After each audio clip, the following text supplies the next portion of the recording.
இப்ப கைது செய்யப்பட்டு பிணையில விடுவிக்கப்பட்டிருக்கக்கூடிய இந்த பல்லேகம கேமரத்ன தேரருக்கு எதிராக இன்றைக்கு பல அதிர்ச்சியான விடயங்கள் கிடைக்கப்பட்டிருக்குது.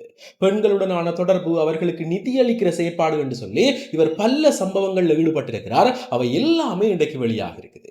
அதே போல இப்ப கைது செய்யப்பட்டு விளக்கமறியல்ல வைக்கப்பட்டிருக்கிற ஒரு போதைப் பொருள் குற்றவாளிக்கும் இலங்கையினுடைய நாடாளுமன்ற உறுப்பினர் முஜிபுர் ரஹ்மானுக்கும் இடையில தொலைபேசி உரையாடல்கள் இடம்பெற்றிருக்குது.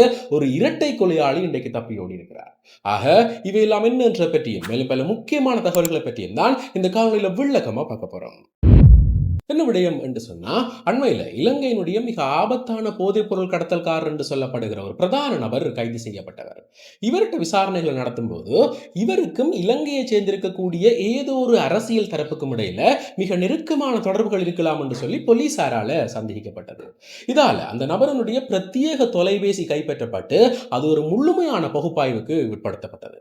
இதுல இருந்து என்ன தெரிய வந்திருக்குது என்று சொன்னா, இந்த பிரதான போதைப் பொருள் கடத்தல்காரர்கிட்ட இருந்து இலங்கையினுடைய தற்போதைய நாடாளுமன்ற உறுப்பினர், அதாவது சஜித் பிரேமதாசவினுடைய ஐக்கிய மக்கள் சக்தியை பிரதிநிதித்துவப்படுத்தக்கூடிய நாடாளுமன்ற உறுப்பினர் முஜிபுர் ரஹ்மானுக்கு தொலைபேசி அழைப்புகள் எடுக்கப்பட்டிருக்குது. இது ஒரு தடவை, இரண்டு தடவை இல்ல, மொத்தமாக 53 தடவைகள் இந்த தொலைபேசி உரையாடல்கள் இடம்பெற்றிருக்கிறார். இந்த விடயம் இன்றைக்கு போலீஸ் விசாரணைகள்ல இருந்து தெரிய வந்திருக்குது. இருந்தாலும் அதில் இவர்கள் என்ன பேசிக்கொண்டார்கள், இவர்களுக்கு இடையில எப்படியான உறவு இருக்குது என்று சொல்லி இன்னும் எந்த விடயங்களும் வெளிவரையில.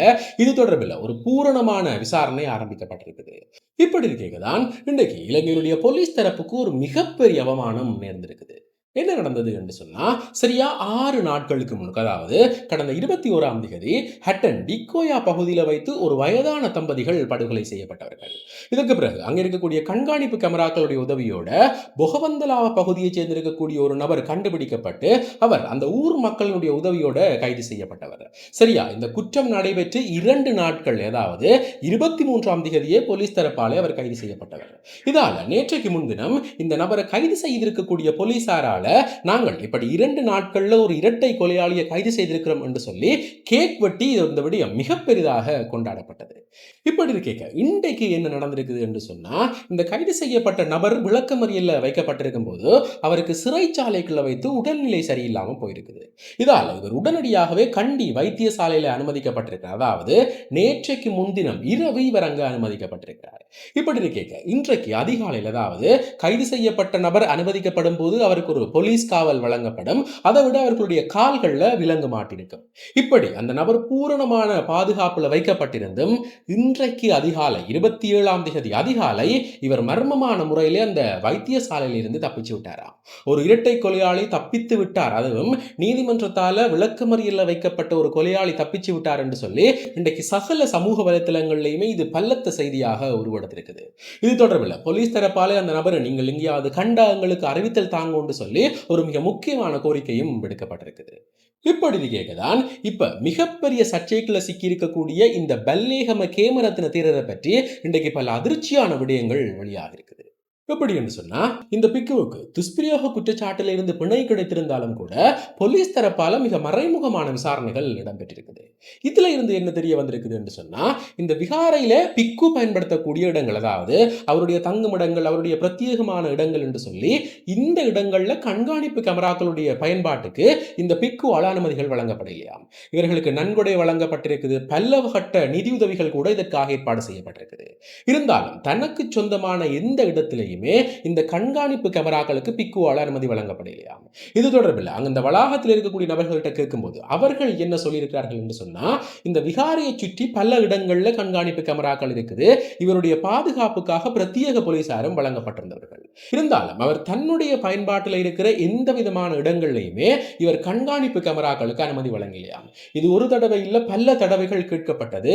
இருந்தாலும் தொடர்ந்து இந்த பிக்கு அதற்கு மறுப்பு தெரிவித்தவர் என்று சொல்லி அந்த வளாகத்தில் இருக்கக்கூடிய நபர்கள் சொல்லியிருக்கிறார்கள்.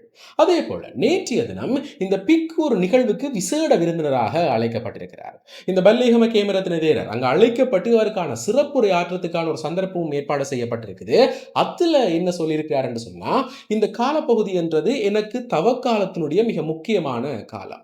இந்த சந்தர்ப்பத்தில் வேணுமென்றே இவர்கள் என் மேல பழி சுமத்துறார்கள் என்று சொல்லி பல விமர்சனங்களை அடுக்கி வச்சிருக்கிறார். இருந்தாலும் போலீசாருடைய விசாரணைகள்ல என்ன சொல்லப்பட்டிருக்குது என்று சொன்னா, இந்த பிக்கு பிக்குவுக்கு 2 மனைவிமார்கள் இருக்கிற விடயம் தெரிய வந்திருக்குது. இந்த விடயம் நேற்று அமைச்சர் நலிந்த ஜெயதிச கலந்து கொண்டிருக்கக்கூடிய பத்திரிகையாளர் சந்திப்பில் இந்த அமைச்சருக்கு முன்னுக்கே கேள்விகளாக முன்வைக்கப்பட்டிருக்குது. என்ன சொல்லப்பட்டிருக்குது என்று சொன்னா, இந்த பிக்குவுக்கு கொழும்பு, கண்டி இந்த 2 இடங்களிலுமே மனைவிமார்கள் இருக்கிறார்கள். ஆனா அவர்கள் ஏற்கனவே திருமணமானவர்கள் என்று சொல்லப்பட்டிருக்குது. இதுல கொழும்பு பகுதியில் இருக்கக்கூடிய அந்த பெண்ணுக்கு ஒரு குழந்தை இருக்கிறதாகவும், ஆனா அவர் ஏற்கனவே விவாகரத்தானவர் என்றும் தெரிய வந்திருக்குது. இதால அந்த பெண்ணினுடைய முன்னாள் கணவரை அழைச்சு விசாரிக்கும் போது அவர் என்ன சொல்லியிருக்கிறார் என்று சொன்னா, என்னுடைய முன்னாள் மனைவி இந்த விகாரைக்கு அடிக்கடி போய் வரவா, அது உறுதி. அது மட்டும் இல்லாம இவர் பல சந்தர்ப்பங்கள்ல அந்த விகாரையில இருந்து பணத்தையும் கொண்டு வரவா என்று சொல்லி அந்த முன்னாள் கணவர் இன்னும் ஒரு புதிய விடயத்தையும் வெளியில வர்றார். அந்த விகாரைக்கு போய் வாரது உறுதி, ஆனா எனக்கு அங்க தொடர்பு இருக்குதா இல்லையான்னு சொல்லி தெரியாது. இருந்தாலும் அந்த விகாரையில இருந்து இந்த பெண்ணுக்கு பழம் வழங்கப்படுகிறது என்ற செயற்பாட்டை இந்த முன்னாள் கணவர் வெளியில வர்றார்.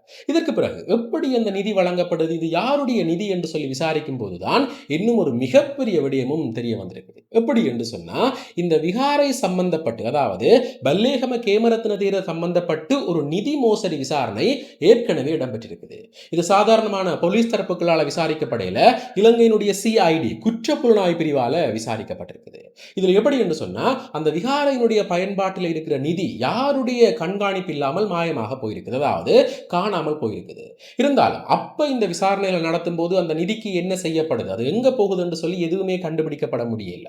ஆனா இப்ப இந்த முன்னாள் கணவர் வழங்கியிருக்கக்கூடிய வாக்குமூலத்தின் அடிப்படையில் அந்த நிதிகள் எல்லாமே இப்படி பெண்களுக்கு வழங்கப்பட்ட விடயம் தெரிய வந்திருக்குது.